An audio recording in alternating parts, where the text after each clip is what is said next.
বন্ধুরা, আমি প্রতিদিনই মিঠিজোড়া গল্পের পাশাপাশি আমি আমার ডেলি লাইফস্টাইল ব্লগ শেয়ার করি। প্লিজ আমার ভিডিওগুলো দেখে আমার পাশে থাকবে। আজ আমি তোমাদের সামনে নিয়ে চলে এসেছি দারুণ স্বাদের মোচা চিংড়ি। তো চলো ভিডিওটা শুরু করা যাক।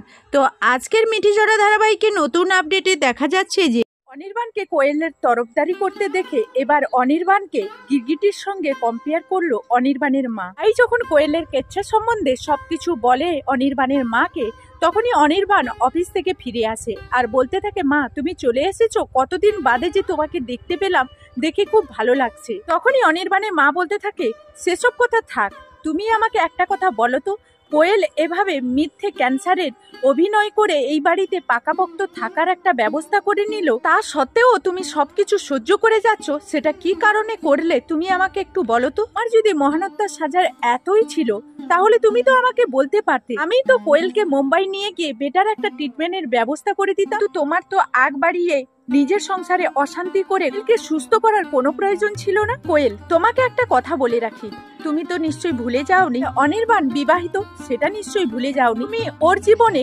কালো অধ্যায় ছাড়া আর কিছু নয়, কিন্তু তা সত্ত্বেও তুমি এই সংসারে নির্লজ্জ বেহার মতো এই সংসারে পড়ে আছো, সেটাই তো আমি বুঝতে পারছি না। তারপর এই সংসারে আসার পর থেকে আমি একটা জিনিস লক্ষ্য করছি, যে যেই সব জিনিসে রায়ের অধিকার থাকার কথা, সেই সব জিনিসে তুমি তদবদারি করছো। কেন বলো তো? তুমি কি এখন ভুলে গেছো যে এই গোটা সংসারটা এখন রায়ের দায়িত্বে? আর যেখানে আমি তোমাকে নিজে বলছি যে তুমি এখান থেকে চলে যাও, সত্ত্বেও তুমি নির্লজ্জ বেহার মতো এখানে দাঁড়িয়ে আছো, কেন বলো তো? তখনই অনির্বাণ বলতে থাকে, মা আমি মানছি একটা সময় কোয়েলকে একেবারেই সহ্য করতে পারতাম না, এখন আমি কোয়েলের প্রতি কিসের জন্য দুর্বল হয়ে পড়েছি সেটাও নিশ্চয়ই রাই তোমাকে বলেছে, সত্ত্বেও তুমি এরকম কেন করছো গো? খুব ভালো করে জানি তুমি ওকে মোটেও সহ্য করতে পারো না, কারণ ও অতীত জীবনে আমার সঙ্গে যা কিছু করেছে তারপর ওকে সহ্য করাটা তোমার পক্ষে অসম্ভব। তখনই অনির্বাণের মা বলতে থাকে, আমার পক্ষে যে ওকে একসেপ্ট করা সম্ভব নয় সেটা তুমি বুঝতে পেরেছো, কিন্তু তোমার পক্ষে যে কি করে ওকে একসেপ্ট করা সম্ভব হলো সেটাই আমার মাথায় ঢুকছে না। নির্বাণ, তুমি কি আমাকে একটু ক্লিয়ার করে বলবে? এখন আমার কেন জানি না মনে হচ্ছে যে রায়ের প্রতি তোমার যে দুর্বলতাটা আছে তার থেকে অনেক গুণ বেশি দুর্বলতা এখন তোমার কোয়েলের প্রতি তৈরি হয়েছে। তুমি যে পরিমাণ কোয়েলের জন্য আমার সঙ্গে তদবদারি করছো কোয়েলের হয়ে, তার থেকে আমার মনে হয় যে তুমি আরো একবার কোয়েলকে তোমার জীবনে জায়গা দিয়ে ফেলেছো। কথা বলা মাত্রই রাই যখন চোখের জল ফেলে, তখনই অনির্বাণের মা গিয়ে রাইকে বলতে থাকে, রাই আজকে যে তুমি এই চোখের জল ফেলছো না, একদিন তোমাকে এর থেকে দ্বিগুণ জল ফেলতে হবে, এখন থেকে তুমি যদি না পরিবর্তন হও। আমি মানছি এক সময় আমিও তোমাকে সহ্য করতে পারতাম না, কিন্তু আমার ছেলের কারণে আমি তোমাকে মেনে নিয়েছি, কিন্তু আমি এখন এটা মানতে পারবো না যে সেই অতীতের কালো ছায়াটা আমার ছেলের জীবনটাকে আবারও একবার কবজা করে ফেলবে, সেটা আমি কিছুতেই মেনে নিতে পারছি না। আমার পক্ষে মেনে নেওয়া কোনোদিনও সম্ভব না। অন্যদিকে কোয়েলের বাড়ি ছেড়ে চলে যাওয়ার সিদ্ধান্তটা, সেই কথাটা অনির্বাণ জানতে পেরে বলতে থাকে, মা এই মুহূর্তে যদি কোয়েল বাড়ি ছেড়ে চলে যায় তাহলে তার সঙ্গে সঙ্গে আমিও এই বাড়ি ছেড়ে চলে যাব, কোয়েল এখানেই থাকবে। তো বন্ধুরা, এই ছিল মিঠিজোড়া ধারাবাহিকে নতুন আপডেট। বন্ধুরা, প্রত্যেক দিনের মতো আজও আমি তোমাদের সামনে নিয়ে চলে এসেছি নতুন একটা রেসিপি। আজকের আমি তোমাদের সামনে নিয়ে চলে এসেছি মোচা চিংড়ি। তো চলো রেসিপিটা শুরু করার জন্য প্রথমেই আমি নিয়ে নিয়েছি 150 গ্রাম চিংড়ি মাছ। খুব ভালো করে জলে পরিষ্কার করে ধুয়ে নিয়ে এসে লবণ আর হলুদ মাখিয়ে আমি এখন সাইডে সরিয়ে রেখে দেবো। এখন আমি উনুনে একটা কড়াই বসিয়ে দিয়েছি, আর কড়াইয়ের মধ্যে এখন দিয়ে দিচ্ছি তেল। তেলটা গরম হয়ে গেলেই আমি দিয়ে দিচ্ছি চিংড়ি মাছ। আজকের আমি রান্নাটা সর্ষে তেলে করছি, তোমরা চাইলে কিন্তু সাদা তেলও ব্যবহার করতে পারো। এই মোচা চিংড়ি যদি সর্ষে তেলে রান্না করা যায় তাহলে এর টেস্টটা খুব ভালো লাগে। এখন দেখো চিংড়ি মাছগুলো ভাজা হয়ে গেছে, এখন আমি একটা পাত্রে নামিয়ে নিচ্ছি। ঠিক ওই তেলের মধ্যেই আমি এখন দিয়ে দিচ্ছি এরকম করে ডুমো ডুমো কেটে রেখেছিলাম আলু। তো আলুগুলো আমি দিয়ে খুব ভালো করে একটু লাল লাল করে ভেজে নেব।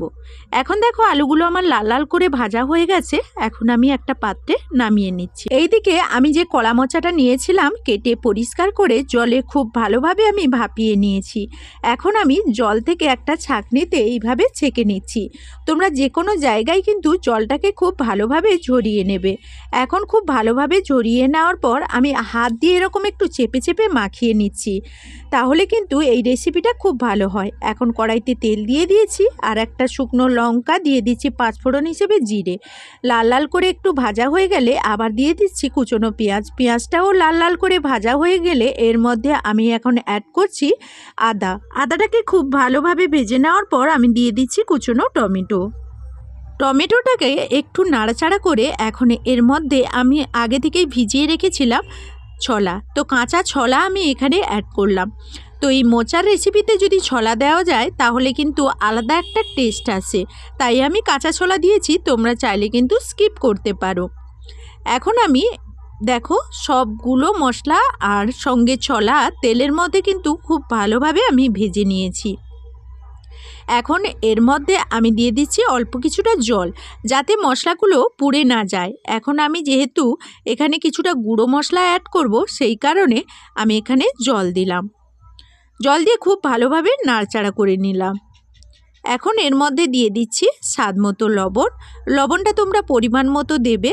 আর এখন দিয়ে দিচ্ছি হাফ চামচ মতো হলুদটা যেহেতু আমি সব জায়গায় দিয়ে রেখেছি, এখন আমি এখানে দিয়ে দিচ্ছি গুঁড়ো লঙ্কা, তো দিয়ে দিচ্ছি গোলমরিচের গুঁড়ো, দিয়ে দিচ্ছি জিরে গুঁড়ো। এখানে আমি হাফ চামচও ধনে গুঁড়ো অ্যাড করেছি। এখন দেখো মশলাটাকে আমি খুব ভালোভাবে ভেজে নেব, যতক্ষণ না মশলা থেকে একটা তেল ছাড়তে শুরু করে। এখন দেখো মশলা থেকে অলরেডি তেল ছাড়তে শুরু করেছে। আর এর মধ্যে এখন অ্যাড করব আমি ভেজে রাখা আলুগুলো দিয়ে খুব ভালোভাবে মশলার সঙ্গে আমি মিশিয়ে নেব। এখানে মশলার সঙ্গে মিশিয়ে 2-3 মিনিট মতো আমি খুব ভালোভাবে হালকা আঁচে ভেজে নিয়েছি আলুগুলো। এখন এর মধ্যে দিয়ে দিচ্ছি কলার যে মোচাটাকে আমি ভালো করে সেদ্ধ করে রেখেছিলাম সেটা এখানে অ্যাড করলাম। কলা মোচাটাকেও খুব ভালোভাবে আমি মিশিয়ে নেব এই মশলার সঙ্গে। তো এখানেও আমি 1 মিনিট মতো হালকা আঁচে সবগুলো উপকরণ ভেজে নিয়েছিলাম। এখন এর মধ্যে আমি একটা কাঁচা লঙ্কা অ্যাড করেছি, মাঝখান থেকে একটু চিড়ে দিয়েছি। তো এখন দেখো খুব ভালোভাবে মিশিয়ে নেওয়ার পর ঢাকনা দিয়ে রেখে দেব।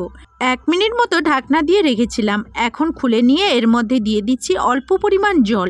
যেহেতু আমার মশলায় কষতে কষতে আমার কিন্তু তেলের মধ্যে সব কিছু আমার ভালোভাবে সেদ্ধ হয়ে গেছে, ছোলা থেকে আলু আর কলার মোচা সবগুলো উপকরণই সেদ্ধ হয়ে গেছে, তাই অল্প জল দিয়ে আমি মিনিট 3 মতো ঢাকা দিয়েছিলাম হালকা আঁচে। এখন শেষমেশ আমি চিংড়ি মাছগুলো দিয়ে দেব। তো বন্ধুরা, এইভাবে যদি তোমরা কলার মোচাকে রান্না করে খাও তাহলে অসম্ভব একটা দারুণ টেস্ট আসে। এইভাবে আমি রান্না করে নিয়েছি আজকের কলার মোচা। তো বন্ধুরা, আজকে যদি আমার এই ভিডিওটা তোমরা ফেসবুক পেজ থেকে দেখো তাহলে আমার পুতুল ফ্যামিলির পেজটাকে একটা ফলো করে আমার পাশে থাকবে। এখনকার মতো ভিডিও থেকে বিদায় নিচ্ছি, টাটা।